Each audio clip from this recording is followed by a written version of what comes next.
Welcome to Live Wire, a podcast powered by Kosciusko REMC.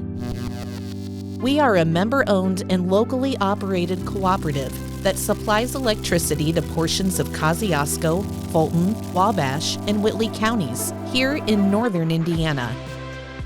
Live Wire is a program where we come together to discuss co-op matters, energy, community topics, and to communicate with KREMC members.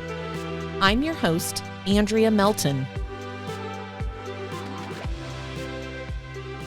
Welcome to another electrifying episode of Live Wire. Today, we are going to talk about what it means to be a cooperative member. And I thought a great way to kick this episode off would be to give a brief overview of the history of rural electric cooperatives in our great nation. You see, electric co-ops tell a remarkable tale. Let's embark on a brief journey through time where darkness meets determination and a spark ignites a revolution. In the early 20th century, America was buzzing with urban electrification. Cities were enjoying the bright lights and modern marvels, but out in the rural expanses, the landscape was quite different. Picture this: quaint farmhouses, rolling fields, and nights lit by the pale glow of kerosene lamps. It was a time when the big power companies turned a blind eye to the rural folks, deeming it too expensive to run power lines through those cornfields and hills. In the 1930s, a spark of inspiration lit up the minds of a few visionaries who saw electricity not just as a luxury, but as a lifeline. Enter the Rural Electrification Administration. Created during the New Deal era, this government agency was like a lightning bolt that jolted rural communities to life. Financial backing and low-interest loans? Check. Support to build power lines and set up electric co-ops? Double check. And thus, the Rural Electric Cooperative Movement was born. These co-ops weren't just about wires and wattage. They were about uniting neighbors, pooling resources, and electrifying dreams. As the lines extended and the lights flickered to life, the transformation was bright. Children could read under proper lights. People could cook with ease, and businesses started to flourish. It was a true story of empowerment through collaboration. The spirit of these co-ops echoed the heartland values of working together, looking out for one another, and building something bigger than oneself. It wasn't about big corporations. It was about local control and community impact. Rural electric cooperatives are woven into the very fabric of this great land. From humble beginnings, they've grown into reliable powerhouses, serving millions across fields, forests, and farmlands. Did you know cooperatives around the world operate according to the same set of core principles and values adopted by the International Cooperative Alliance? You can trace the roots of these principles to the first modern cooperative founded in England in 1844. These principles are a key reason that America's electric cooperatives operate differently from other electric utilities, putting the needs of their members first. The principles are open and voluntary membership, democratic member control, members' economic participation, autonomy and independence, education, training, and information, cooperation among cooperatives, and finally, concern for community. There is a lot to say about how Kosciusko REMC embodies these cooperative principles, but we'll save that for another episode. Kosciusko REMC was founded in 1939, and now we proudly supply electricity to over 18,500 meters in several counties. Today we are going to talk about your role as a KREMC member, explore the resources available to you, and highlight the benefits of being a co-op member. I'm so happy to have our Vice President of Member Services, Stephanie Scott, with me in the studio today to help me dive into all of the facets of KREMC membership. Hi, Stephanie. How are you? Hi, great. How are you? I am wonderful. I'm so happy that you've joined me today and very excited about the conversation we're going to have. Yes, me as well. Well, let's start by explaining the basic premise of co-op membership. If you receive your electricity from KREMC, you're a member. Is that right? Yes, member owner. So you're part of the co-op now once you become a member, and you have a vote. So you are able to vote for our board of directors at our annual meeting, and you're part of something really special at this point. Steph, if someone is moving into KREMC service territory, so they're going to be a new member, what do they need to know about setting up their service?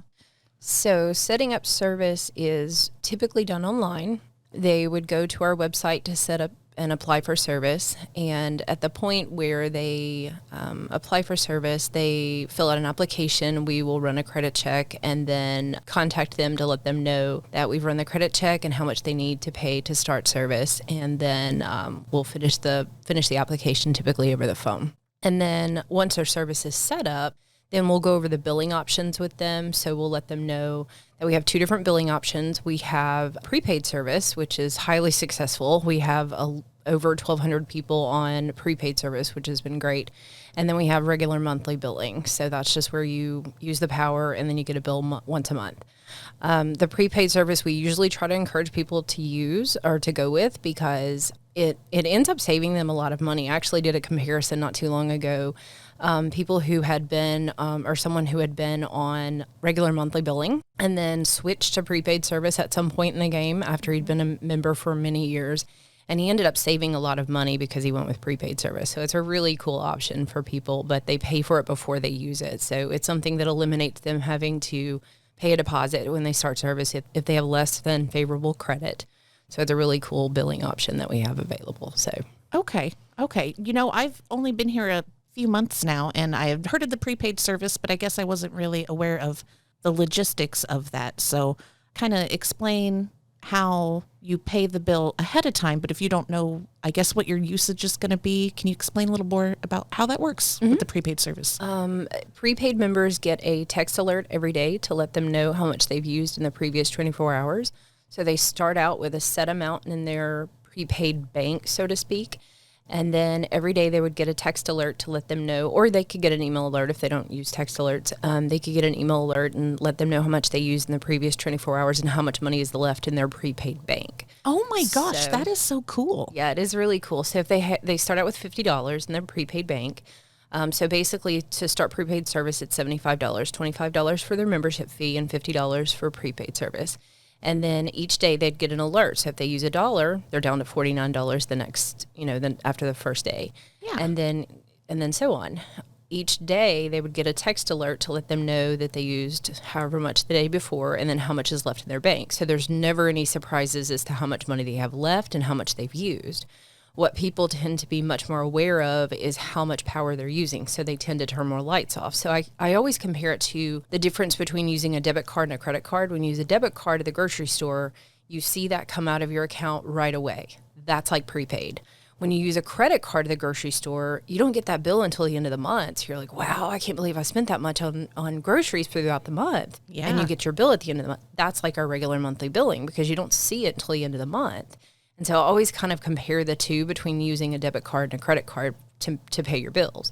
Yeah, so that's a great comparison. That makes it very clear in my head. Okay, I know how this works now. So people tend to spend a lot less money on power when they're on prepaid. So we highly encourage it. Not gonna lie, Steph, I might be looking into that. Mm-hmm. Okay, this is good. This is good.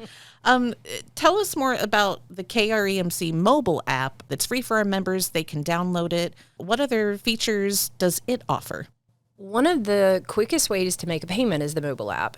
It's super easy to download. It's always great to have on your phone because you can make a quick payment. So especially for prepaid members that need to make a payment very quickly because prepaids shut off at 1 o'clock each day if they are up for disconnect and they're out of money in their prepaid bank. So when you're trying to make a payment very quickly, the mobile app is awesome. We make it where you can view and monitor your usage on our mobile app. You can report outages. You can set up a payment arrangement. You can set up auto pay. You can set up budget billing. Wow. There's lots of different options on there. So yeah, that's very comprehensive for sure. Yeah. Very cool. It can basically do anything that our website can do. when you do visit our website, which is kremc.com, and you click or tap on the services tab, there are several categories. And one of those is our outage center. So for our members, what if the power goes out? What do we want our members to do? Honestly, they don't really have to do anything. Our system is sophisticated enough that we are aware when their power goes out. For the bulk of our members, we know right away as soon as the member or the meter stops communicating with our outage system, we're aware of it. Okay. What we don't know is what caused it to happen. I mean, obviously sometimes weather is going to be the case, but we don't know exactly what happened. Did a tree fall on the line? Did a car accident happen and someone hit a pole and that was the reason? Right. Or what exactly happened? So that's the information that's really helpful. So if someone knows that a transformer blew or, someone just hit a pole outside their house, those kind of details are really important. So when they call in to report the outage, that information is what's really helpful. Okay. And so if they can give us those details, that can get the outage restored quicker. And then within that outage center on our website, there's a map. What kind of information can people find if the power goes out and they go to the outage center and they want to know what's going on? So the outage map can actually tell how many people are out of power.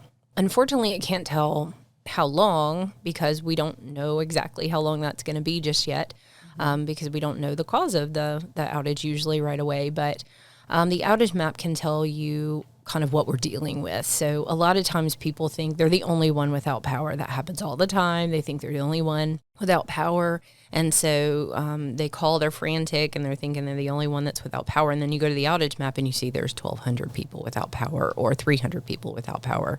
And so I think the outage map really kind of gives you a glimpse into really what we're dealing with. And, when we're only dealing with, less than 20 linemen trying to get that many people turned back on. That many people's power restored in a short or as quick as possible. It's difficult to really grasp that until you can see how many people are actually without power. So for sure.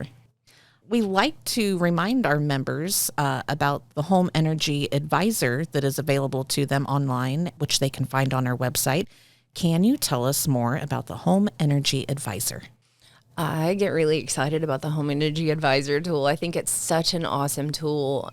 We used to have a Home Energy Advisor on staff, and we started to notice that we used that tool or that person less and less as time went on, because there's so many things that we can tell from here at the office as we started using these advanced meters and this advanced system.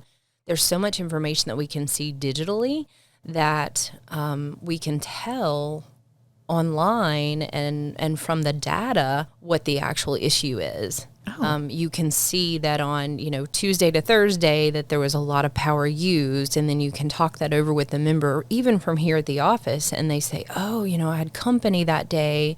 That's probably, I had a company for a few days or whatever, and that's probably why my power went up, or that's when we turned the pool heater on, or, whatever the situation is. So there's so much information that we can get from the data. So what the Home Energy Advisor does, it's an online tool where members can go in and they can put the information, the details about their home. So they can put in the type of insulation they have, the size of their home, the number of people that are in their home, how old their appliances are.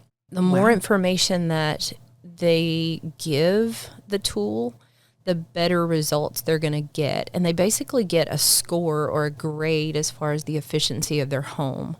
So it's really a cool tool that can tell them not only how efficient their home actually is, but it'll give them tips on how to improve that efficiency, or efficiency score, I guess I should say. And then it'll kind of piggyback on that, and it will give them rebate options. So we have rebates that are available to our members, not only from Kosciusko REMC, but also from our power supplier. So if you have, an old thermostat that's, not programmable, it can let you know that there's a rebate out there that's available to change out your thermostat.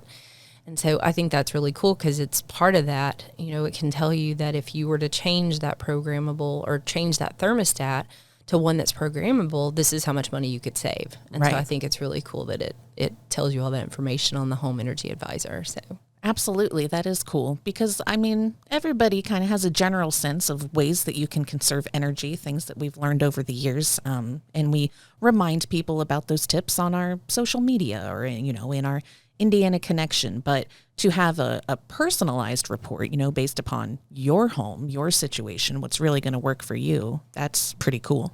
Yeah. Steph, I know you have an exceptional member services team. And we just wrapped up Member Appreciation Month, which we celebrate in August. But can you tell me more about your team and how your team engages with our members throughout the year, some of the things you do?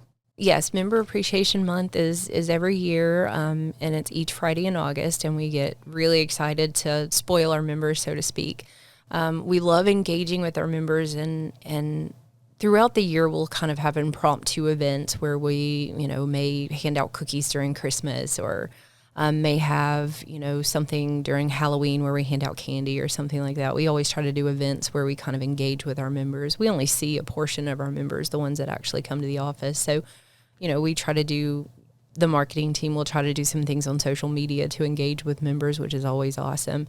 Try to have contests and things like that. So I always think that's great, to engage members in different ways. One of the things that we like to do is when members call into our office, we always like to take the time, and I always think that's really important. Like we've never timed calls, so to speak. Like I've never really told the team, you can't spend more than X amount of time on a call. Like we want to be there for our members, whatever they need. Absolutely. So if they need to discuss their usage or they need to talk about their account and try and figure out what's going on or work through a payment arrangement or try and figure out how to get their account, down to a zero balance or get on budget billing or kind of talk through whatever it is, I want my team to talk them through that. And so I feel like that's one of the best things that we can do to engage with our members is to take the time to really listen to what their needs are and help them through that. Because, even during situations where we're disconnecting power, people are in a really bad place, personally in a really bad place. And I think it's so awesome when you get done talking with someone and they've had their power disconnected and you've gotten them reconnected and now they're on prepaid, and then they call you a few weeks later and they're like, this prepaid billing, this is awesome. Like, I think this is so great. I wish everybody was doing it because I've had this deposit on file for several years now of, $200 or $300, and now I got that back. Mm-hmm. And now I'm much more aware of how much I'm using, and I'm able to pay when I want to pay. I'm putting money on it every week when I get paid, and I just think this is wonderful. And so I think it's great when we can engage with our members when they contact us when they need us.